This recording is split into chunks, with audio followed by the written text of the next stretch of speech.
So in this video, we're going to see Democratic Senator Patty Murray press Kash Patel on cuts to FBI staff as well as the proposed budget, and we're going to see him struggle to answer the questions that it is that she's asking. Stay tuned for the full exchange, and then I'll give you guys my thoughts towards the end. Thank you very much, Chair Moran. It's good to work with you and Ranking Member Van Hollen in this new position, so look forward to both of you and the work on this committee. You know, the FBI does really crucial work to keep our nation safe, whether it's stopping criminal organizations or domestic terrorists, protects our nation's secrets, it prevents cyber attacks, keeps our children safe from harm, and a lot more. So this is really sober work with extremely high stakes. And I'm concerned that instead of focusing on the incredibly important mandate to keep Americans safe and to help impartially enforce our laws under your leadership, Director Patel, the FBI has been weaponized to go after Americans who disagree with the president. FBI resources have been diverted away from combating terrorism to focusing on immigration requests. And all of this, the diverted missions, the fewer resources, fewer agents, heightened politicization, is happening now under your watch, and it is, I believe, making Americans less safe. Now, let me just start with the budget. As Ranking Member Van Hollen noted earlier, this hearing is being held without the FBI's fiscal year 2025 spend plan and a full budget request for fiscal year 2026. The spend plan is required by law. It was due to Congress over a week ago. We have not yet seen it. That is really absurd. The FBI is our nation's leading law enforcement agency, a budget of $10.7 billion. It is critical that we understand how you are spending taxpayer dollars. So, Director Patel, when should we expect this FY25 spend plan for the FBI? Have you seen it? Have you reviewed it? When will we get it? I'll get you an answer, ma'am. I don't have a timeline on that. It was due last week by law. I understand. And your answer is you just understand. You're not going to follow the law? My answer is that I am following the law, and I'm working with my interagency partners to do this and get you the budget that you are required to have. And you have no timeline? No. Well, we also need a full budget request, not a single paragraph full of wild talking points that we saw with the skinny budget proposal. We're now having a budget hearing without a budget request. So, Director Patel, where is the FY 2026 budget request for the FBI? It's being worked on, ma'am. Have you reviewed it? Have you approved it? Not yet. When will we get it? As soon as I can get it from my interagency partners and get it approved. 6 months from now? I don't know, ma'am. I'm not going to make Well, up a how do timeline. we as Congress do our budget and our work without that request and without the spend plan?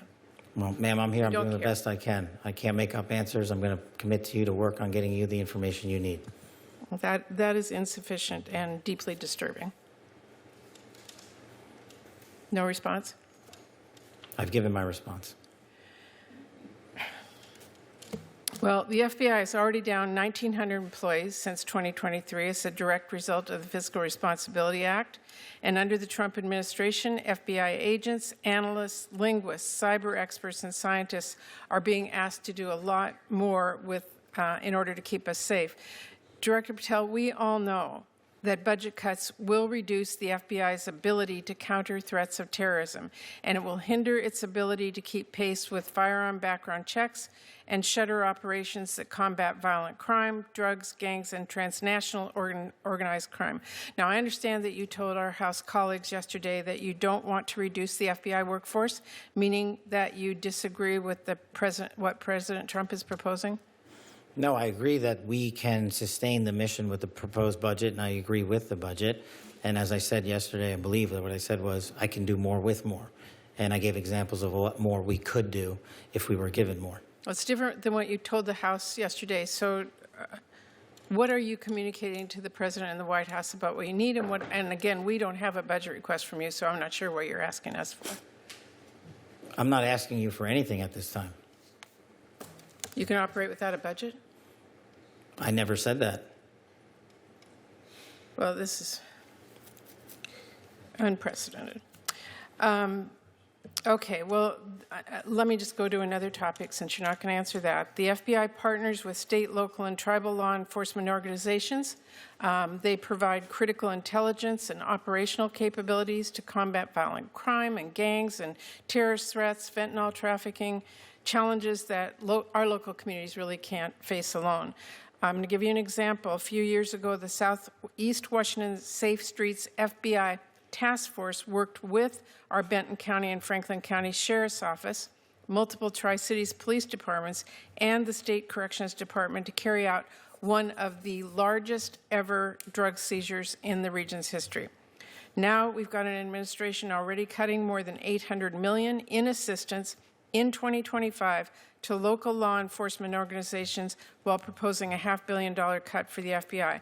Director Patel, can you explain to this committee how cutting resources for our local law enforcement partner agencies the FBI relies on to help your bureau keep safe?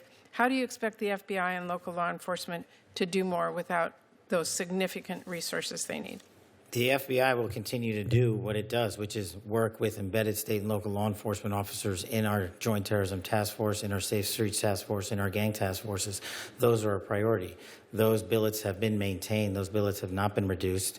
And with my reorientation, reprogramming that we've notified Congress to, you will see an augmentation in the field in every single state in this country. Well, again, we need to see the numbers and we need to see that budget from you.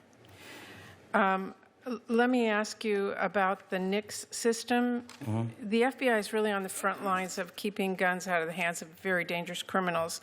The NICS serves a really critical role in enhancing national security and public safety by conducting background checks. You know this. They are supported by the vast majority of American people, and I wanted to ask you this morning, will you commit to continuing to fund and run the FBI background check system? Yes. Thank you. I want to ask one final question here, Mr. Chairman. I want to talk again about how the FBI is focusing its resources. President Trump has turned the Department of Justice into a tool to go after his perceived enemies, and many of the actions we have now seen at the FBI are alarming. The FBI has reassigned and pushed out career FBI agents for political reasons. We have seen fear and intimidation promoted throughout the Bureau, including by polygraphing your own staff.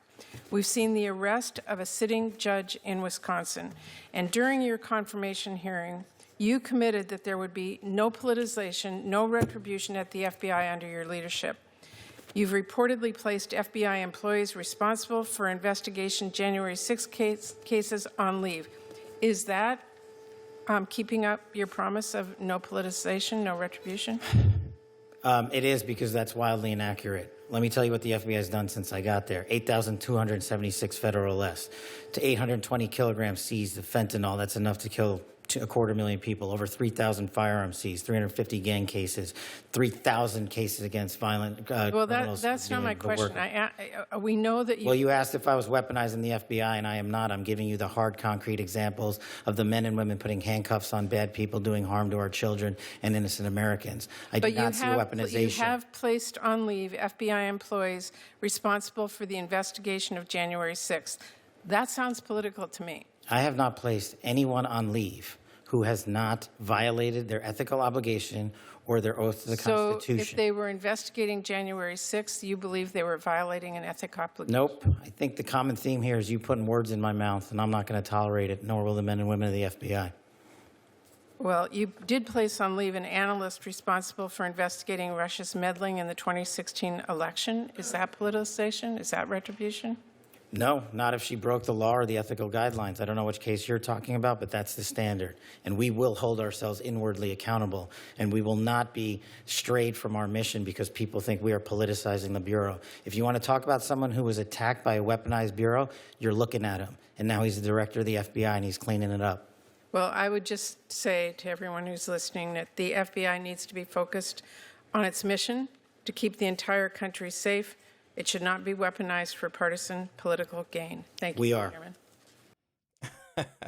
You guys seen it there for yourself. You could see he was definitely rattled, struggled to answer a ton of different questions that he was asked.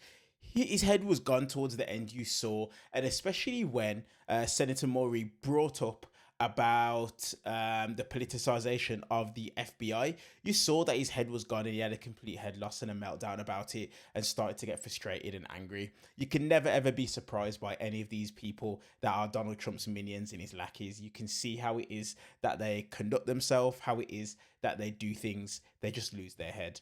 As usual, guys, I always want to know your guys' thoughts in the comment section about this exchange between the senator and the head of the FBI. Let me know your thoughts down in the comment section below this video. While you're down there, hit the subscribe button if you're brand new to the channel. I always want to welcome more and more people to the family because I appreciate you guys. Turn on the bell notification so you get notified every time we upload a brand new video. And last but not least, hit the thumbs up purely for the YouTube algorithm. Let's get this video in front of as many people as possible. I appreciate you guys, and I'll see you guys in the next one.